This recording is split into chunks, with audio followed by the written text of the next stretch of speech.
दोस्तों कैसा लगेगा अगर कोई भी टॉपिक आपको पढ़ते ही याद होने लगे। अक्सर लोगों के केस में ये होता है कि वो किसी भी चीज को याद करने में तो खूब जोर लगाते हैं, लेकिन फिर भी उन्हें वो चीज याद नहीं रहती। देखो, मेमोराइजेशन जिनका कमजोर होता है उन्हें काफी दिक्कतों को झेलना पड़ जाता है और इसका ज्यादा लॉस स्टूडेंट्स को होता है। जैसे कि वो किसी भी कॉन्सेप्ट को ठीक तरह से समझ तो लेते हैं, लेकिन उसे इजीली मेमोराइज नहीं कर पाते, याद नहीं कर पाते, जो कि सबसे जरूरी है। अगर सेम प्रॉब्लम आपके साथ है तो आज का ये वीडियो सिर्फ आपके लिए है, क्योंकि आज के इस वीडियो में मैं आपको 8 ऐसे अमेजिंग टिप्स देने वाला हूँ जिनको फॉलो करके आप किसी भी कॉन्सेप्ट को जल्दी और आसानी से याद कर पाओगे। So let's start the video. Tip number 1, learn your concept like a story. देखो, जब किसी भी कॉन्सेप्ट को अगर मेमोराइज करना हो तो रटने से पहले उस कॉन्सेप्ट को बिल्कुल किसी स्टोरी की तरह याद करो और समझो, क्योंकि लोग कहानियां नहीं भूलते और कहानियां लंबे समय तक याद रहती हैं। इसलिए आप जिस भी प्रेजेंटेशन, प्रोजेक्ट या समरी को मेमोराइज कर रहे हो तो उसे एक स्टोरी में कन्वर्ट करो, क्योंकि किसी भी चीज को मेमोराइज करने के लिए उसे अगर एक स्टोरी की तरह याद रखोगे तो वो जल्दी याद होगा और लंबे समय तक याद रहेगा। Tip number 2, follow child psychology. दोस्तों, जब भी आप किसी बच्चे को देखते हो या जब आप खुद एक बच्चे होते हो, तब जरा इमेजिन करो कि क्या आप इतने स्ट्रेस या टेंशन में होते हो जितना कि आप अभी हो। चाइल्ड साइकोलॉजी हमें प्रेजेंट में रहना सिखाती है। जैसे कोई 7 या 8 साल का बच्चा हो, मोस्टली उस समय किसी भी चीज की चिंता नहीं होती, क्योंकि उस समय ना तो अंदर जेलसी होती है, ना लालच होता है और ना ही समझ होती है। साथ ही उस समय हमें फर्क ही नहीं पड़ता कि दुनिया में चल क्या रहा है, क्योंकि उस समय समझदारी नहीं होती। लेकिन जैसे जैसे हम बड़े होते जाते हैं, हम बहुत से प्रॉब्लम्स और स्ट्रेस को खुद के लिए पाल लेते हैं। जब दिमाग में इतना स्ट्रेस भरा होगा तो मेमोराइजेशन कहाँ से पॉसिबल है। इसलिए सबसे पहले प्रेजेंट में जीना सीखें और दुनिया की फिक्र ना करें, बल्कि मेंटली और फिजिकली सिर्फ और सिर्फ प्रेजेंट में प्रेजेंट रहें। इससे आपका स्ट्रेस लेवल कम होगा और आपका मेमोराइजेशन ठीक होगा, क्योंकि जब आप प्रेजेंट में रहकर पढ़ाई करोगे तो आपका ध्यान बाकी चीजों से हटकर पढ़ाई में लग जाएगा। इसलिए ज्यादा से ज्यादा सिर्फ प्रेजेंट पे ध्यान दो और चाइल्ड साइकोलॉजी समझ के इसे एग्जीक्यूट करो। Tip number 3, try to understand the information first before memorising. पहले जानकारी को समझने की कोशिश करें।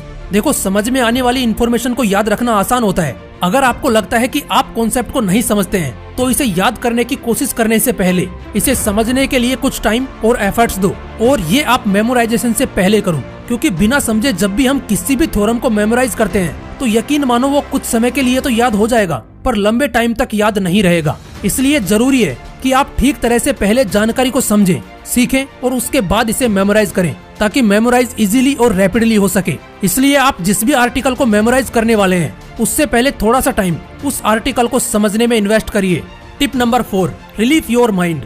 आज की इस बिजी दुनिया में फ्रस्ट्रेटेड लोगों की कमी नहीं है। देखो, सुबह सोकर उठने से लेकर रात को गहरी नींद तक जाने के पूरे प्रोसेस में आप सिर्फ और सिर्फ सोचते ही रहते हो। जैसा कि मैंने आपको ब्रेन रूल्स वाली वीडियो में बताया था कि हमारे दिमाग में रोज 62,000 से भी ज्यादा थॉट्स आते हैं, जिनमें से ज्यादातर नेगेटिव होते हैं। इससे न केवल हमारी मेंटेलिटी लो होती है, बल्कि हमारा फोकस लेवल भी बहुत बिगड़ जाता है। अब ऐसे में सबसे जरूरी चीज है कि अपने दिमाग को आराम दो और नेगेटिव बातों पर ध्यान मत दो। दूसरी बात, जब आप मॉर्निंग में फ्रेश माइंड के साथ उठो तो कुछ ऐसा करो जिससे आपको अच्छा फील हो, आप पॉजिटिव फील करो। इसके लिए आप या तो कुछ अच्छा पढ़ सकते हैं या मोटिवेशनल वीडियोस देख सकते हैं, क्योंकि अगर आपके दिन की शुरुआत पॉजिटिव चीजों के साथ होगी तो आपको विचार भी पॉजिटिव ही आएंगे। इससे आपकी मेंटेलिटी और फोकस लेवल अच्छा होगा। इसके लिए जरूरी है कि आप कुछ समय के लिए मॉर्निंग में मेंटल एक्सरसाइज करें और कुछ अच्छा देखें या कुछ अच्छा सुने। चलो, मैं आपको एक ऑडियो बुक रेकमेंड करता हूँ, पॉजिटिव थिंकिंग, जिसको सुनकर सुबह आपको पॉजिटिव थॉट्स आएंगे और दिन की शुरुआत अच्छी होगी। अभी आप ये सोच रहे होंगे कि ये ऑडियो बुक मिलेगी कहाँ पर, तो इसका जवाब है कुकू FM। आप इसे कुकू FM पर सुन सकते हो, जो कि इंडिया का लीडिंग ऑडियो लिसनिंग प्लेटफॉर्म है, जहां पर आपको सैकड़ों टाइप्स की ऑडियो बुक्स मिल जाएंगी, जिन्हें आप मॉर्निंग में सुन सकते हो, वो भी अलग अलग भारतीय भाषाओं में। तो इस रिपब्लिक डे हम कुकू FM के साथ मिलके आपके लिए 50% ऑफ लेकर आए हैं on Kuku FM's annual subscription, ताकि आप जैसे क्यूरियस इंडिविजुअल को एक्सेस मिले to a vast library of knowledge और आपकी सुबह अच्छी हो। देखो, वैसे तो कुकू FM का पूरे साल का सब्सक्रिप्शन है 399 रुपए का, लेकिन अगर आप कूपन कोड इंडिया यूज करते हैं तो इनके पूरे साल के सब्सक्रिप्शन पर आपको मिलेगा 50% का डिस्काउंट, यानी कि सिर्फ 199 रुपए में पूरे 1 साल का सब्सक्रिप्शन आपको मिल जाएगा। पर ये कूपन कोड वैलिड है सिर्फ 29 जनवरी तक, तो जल्दी जाइए और डाउनलोड कीजिए। इस एप्लीकेशन का लिंक आपको डिस्क्रिप्शन और कमेंट बॉक्स में सबसे ऊपर मिल जाएगा। Tip number 5, link it with the last one informative content. जिसे आप याद करने की कोशिश कर रहे हैं उसे उस इन्फॉर्मेशन से कनेक्ट करें जिसे आप पहले से जानते हैं। अगर आप अपनी इन्फॉर्मेशन को किसी ऐसी चीज से जोड़ने का तरीका नहीं सोच सकते जिसे आप पहले से जानते हैं तो एक मैड कनेक्शन बनाएं। एग्जाम्पल के लिए सपोज कि आप इस फैक्ट को याद करने की कोशिश कर रहे हैं कि सी कोस्ट पर पानी 212 डिग्री फ़ारेनहाइट पर बॉईल होता है और 212 आपके सबसे अच्छे दोस्त के फोन नंबर के पहले 3 अंक हैं जो आपके मोबाइल में सेव हैं। अब अपने फोन को उबलते हुए समुद्र में फेंकने की कल्पना करके इन दोनों को लिंक करो। ये मैड विजन है लेकिन मेमोराइजिंग के लिए बेस्ट है जो मोस्ट ऑफ लेजेंड्स यूज करते हैं। Tip number 6, effective power nap. Studies से पता चलता है कि हमारा जो ब्रेन होता है वो सोते समय मेमोराइज किए गए इन्फॉर्मेशन को एब्जॉर्ब और कंजेक्ट करता है। देखो कई बार ऐसा होता है कि हम किसी भी डिफिकल्ट कॉन्सेप्ट को याद तो कर लेते हैं लेकिन कुछ घंटों के अंदर ही उसे भूल जाते हैं। ऐसे में मेमोराइज करना थोड़ा मुश्किल हो जाता है। अब इसके लिए आपको क्या करना है कि जब भी आपको आपका टारगेट मेमोराइज हो जाता है तो उसके तुरंत बाद कोशिश करो एक शॉर्ट नैप लेने की। यकीन मानो जब तुम उठोगे तो फ्रेशनेस के साथ साथ लाइटनेस भी फील करोगे और याद किया हुआ कॉन्सेप्ट भी लंबे समय तक याद रहेगा। Tip number 7, execute memory palace technique.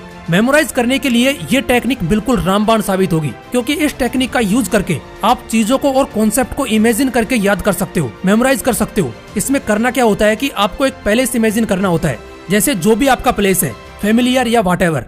उसके बाद आपको उसमें कुछ आइटम्स रखने होंगे जैसे कुर्सी, टीवी और सोफा। इसके बाद आपको हर आइटम को नंबर अलॉट करना है जैसे 1 2 3।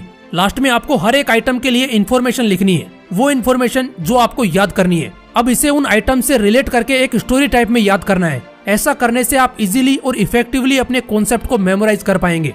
Tip number 8, try to correlate your memorising target to facts and figures. देखो जिस भी चीज को आप मेमोराइज कर रहे हो उसे कहीं ना कहीं उसके फैक्ट्स और फिगर्स से कनेक्ट करो।